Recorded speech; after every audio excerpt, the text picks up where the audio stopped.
Hello. So what we are looking at, like I told you today in our Zoom meeting, you just have a 3.5 to take and do today. The PDF link is in the announcement that says week 1 remote learning on Canvas. So just look there. It's down at the very bottom. It's in very, very fine print. I will warn you. I think it might be. I know that was for some of the attachments. It was in really, really fine print, so some people were missing it. Yours might be bigger font. I can't remember. But just look at that announcement page, and then you'll be able to find the link for the document. When you take and do your assignment, just write it on plain sheet of paper, write the problem number, put your answer, and then take a picture of that and submit it on Canvas to me. And don't forget, there will be a keyword within this video. That keyword will be worth some points to you. So as long as you watch the video and listen for the keyword, you will get some free points if you submit it on Canvas. All right, so to start off this section right here on 3.5, we're just solving for x, so pretty basic work. So if we look at number 2, goal is get x by itself. So add the 8 over, we get 1/3 x equals 8. To get rid of the 1/3, we're going to divide by 1/3 or multiply by 3. So we have x equals 24. There's our first answer. You know, those are pretty basic. You'll, I'm sure, be able to fly through the basic 2-step equations on these. Our next equation we're going to look at is when it's in the quadratic form. Factoring it is the best option here. So finding the two things that multiply to give us 6 and add to give us -5. So those two things would be x minus 2 and x minus 3. -2 times -3 will give us the positive 6. And -2 plus -3 gives us a -5. So this is all still set equal to 0. So we set each one equal to 0. So x minus 2 equals 0. And x minus 3 equals 0. We add the 2 over. So we end up with x equals 2. We add 3 over. So we end up with x equals 3. So these are your two solutions then. Whoops. Can't see that. There we go. All right, so same idea for number 9. As you can see, I have a third one on here of our solving equations. So we've got the 3x. Here, let me make this bigger so it's easier to see. There we go. So we've got the 3x minus 18 times 5x minus 10 equals 0. We're going to split this into two separate equations. So we'll have 3x minus 18 equals 0 and 5x minus 10 equals 0. So just like over here and just like in the beginning, add the 18 over. This cancels. We have 3x equals 18. Divide by 3. We're left with x equals 6.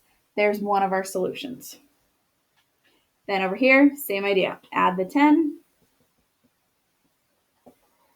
We have 5x equals 10. Divide by 5. X equals 2. There we go. So those are your two answers. Any of the quadratic equations you're going to have two answers for. So always remember that there's going to be two answers for all of those. Whoops. Sorry about that. Let's see. All the rest of those you're going to have two answers for in that section. So the first 3 will each have one answer. The rest of them will have two answers. All right, on to the next section. So the next section is looking at dividing polynomials. So we kind of, skipped over this a bit because I think we did a little bit with polynomials while we were still in school and dividing. So what we're looking at here, we're going to do number 10 together. We're going to divide these using long division. So just like what you would if we were doing a regular division problem, we take and have the number we're dividing by on the outside and so our dividend on the underside of the division sign and the divisors on the outside. So we have to figure out how many times can this x plus 1 go into x cubed minus 3x squared? Well, what do we have to do to x to get to x cubed? we multiply it by x squared.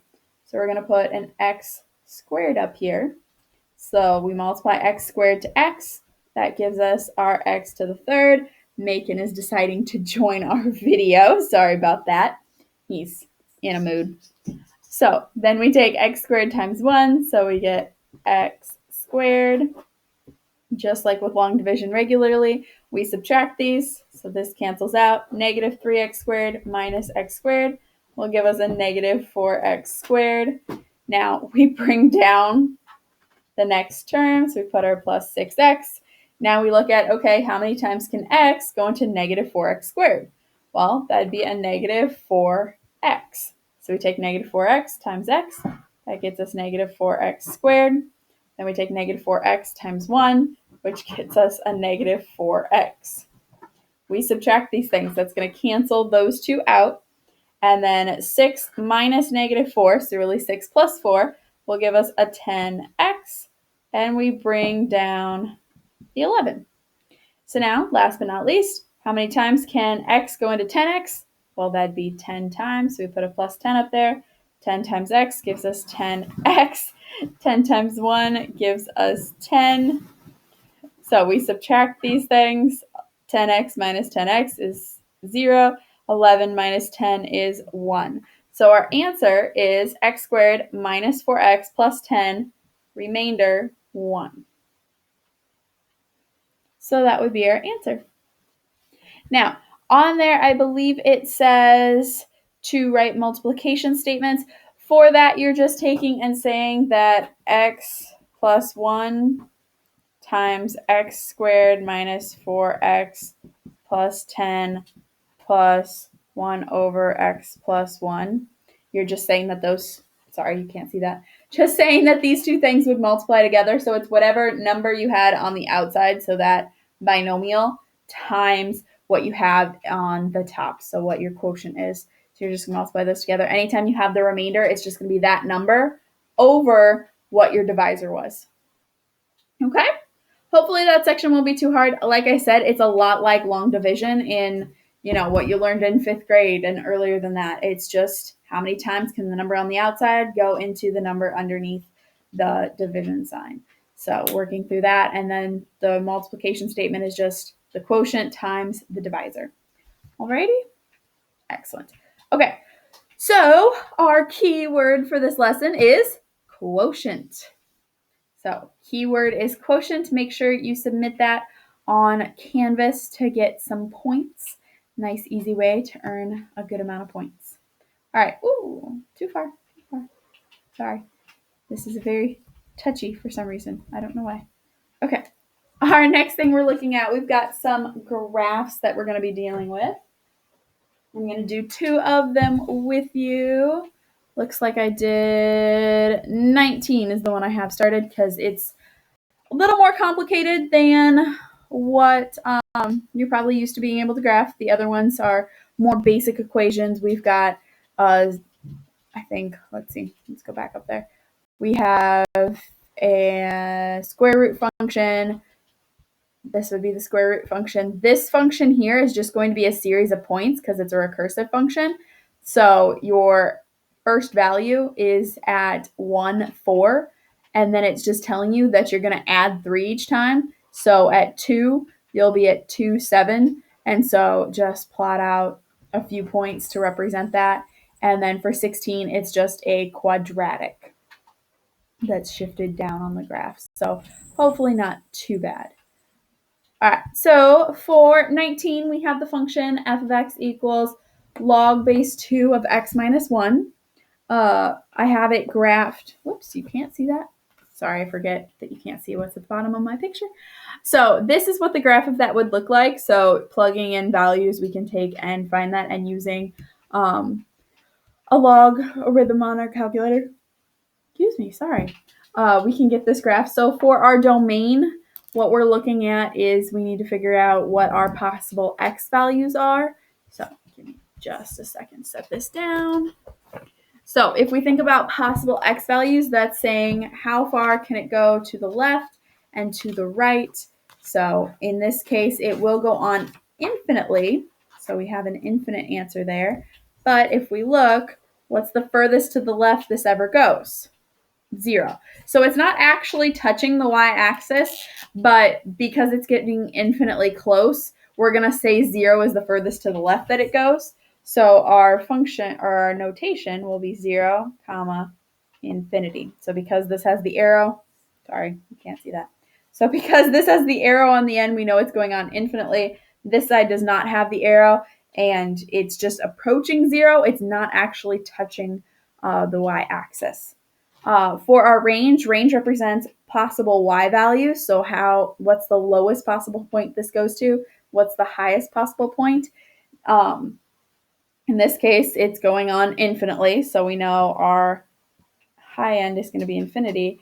Now, even though this end doesn't have an arrow, it is still going on and on and on. It's approaching the y-axis, but it's never actually touching it. So it's also negative infinity for range. Increasing. So where is this function increasing? Well, does it ever decrease? No. So it's increasing over the entire domain. So we just repeat what our domain was. So when we're doing the increasing and decreasing, we say the domain, so we say the possible x values over which it's increasing and decreasing, not the y values. So we look specifically at it's increasing from 0 to infinity, not saying that it's down at -4 and it's increasing up to 2 in what we can see here. That's not what we want to do. We want to focus on the x values for this. So for decreasing, because it's not decreasing anywhere, we just say none. So anytime there's not one of these, so if it was only decreasing, we'd say none for increasing. So vice versa, either way there. All right, the y-intercept, like I said, this is approaching the y-axis, but it's never actually touching it. So once again, this is none. So that is completely possible to have a none for a y-intercept. And then x-intercept, if we look at where it's crossing the x-axis, we are at the point 2, 0. So for that section there, for the, 16 through 19, which I just did 19 with you, you're just get the graph of it done first. That'll be the biggest part. And then once you have that, look at what are our possible x values. So domain always represents x values. Range, what are our possible y values? What's the lowest it can go? What's the highest it can go? Then increasing and decreasing. What x values is it increasing over? What values is it decreasing over? And make sure as you read that, you're going from left to right. So don't look at, oh, it's decreasing if we go this way. No. Left to right. And then y-intercept and x-intercept, you should be pretty comfortable with those. It's just where is it crossing the y-axis? Where is it crossing the x-axis? So hopefully not too bad. All right, the next one we're going to look at is 21. So let me show you what that looks like down here. So 21, it is a curve, but we just have a series of points. So it's not a continuous function, it's a discrete function because it's just all those points put together. Once again, we're looking at domain, range, increasing, decreasing, y-intercept, and x-intercept. Goodness. Okay, so for our domain, looking at this, sorry, I have this shining in the light. So for our domain, we have to be very specific here because it's a series of points. We can actually just list out what those points are for what our domain is. So we do the little squiggly bracket. It looks like we have a -1. We have a value at 0. We have a value at 1. We have a value at 2. We have a value at 3. We have a value at 4, 5, and 6. Sorry, I know that got really, really tiny as I went across there. But basically, we're just saying we're going from -1 to +6, but it doesn't include every value in between. It's only the whole numbers. And here comes Macon. He really loves these Zoom calls. So there's a domain, so that remember that's possible x values. For our range, we're looking at possible y values. So what's the lowest y value we have? What's the highest y value we have? So looking at this, Oh, I apologize for him. He's something else. Okay, so if we look at that lowest y value right here, obviously it's a little hard to tell because it's just kind of floating above the x-axis. I'm going to say it's about an eighth because it's really, really close to being on the x-axis. Obviously, give your best estimate when you take and do problems that are in between lines. I'm, pretty understanding and lenient with that because it's hard to give an exact amount when you can't zoom in to see, well, how is this being split up? So 1/8 is the lowest this goes. The next one looks to be about maybe, let's see, maybe a quarter, maybe. Then the next one looks like we're at a half. Then we're at 1, then 2, then 4, then 8. I ran out of space. And then 16. So our range, like I said, it's the y value for our function. So just looking at what those y values are. Now, for increasing, is this increasing at all? Nope, it's going down. If we look from the left to the right, this is all going in a downward motion. So it is decreasing. So what it's decreasing over is our domain. So decreasing over entire domain. So you can write out the domain again, or I'm fine with you saying it's decreasing over the entire domain since it is that big long set of numbers. All right, for y-intercept, is there a y-intercept on this? So if we look, where does it cross the y-axis? Right there at 8, so we've got 0, 8. X-intercept, do we have one? Not in the set of data we have. And based on the fact that we have this curve, it's probably never actually going to cross the x-axis. It's going to approach it and get infinitely closer, but never actually cross it.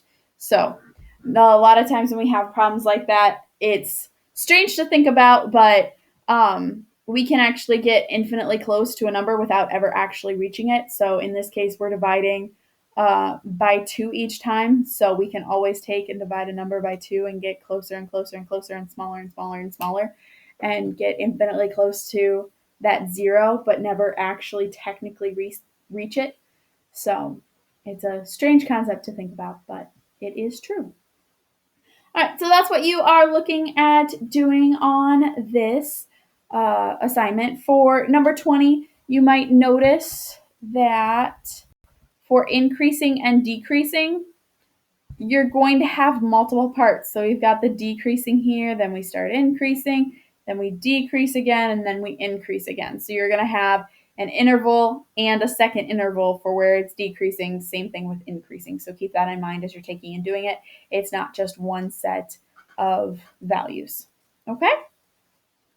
Alrighty. Make sure, like I said, this document should be on Canvas under the announcement page for you to find and be able to look off of to take and write this. Now, obviously, for doing the graphs, if you can't print out the document, it'll be a little hard to be able to actually graph them. So I won't grade you on the actual graph, but I do still want you to take and tell me what the domain, range, increasing, decreasing, y-intercepts, x-intercepts are. Excuse me, sorry, all of that. Do your best. Obviously, I know it's going to be kind of hard without having the actual physical workbook to take and graph these things out. But like I said, do your best. I believe in you. And don't forget to submit your keyword, which was quotient. All right. Good luck and happy mathing.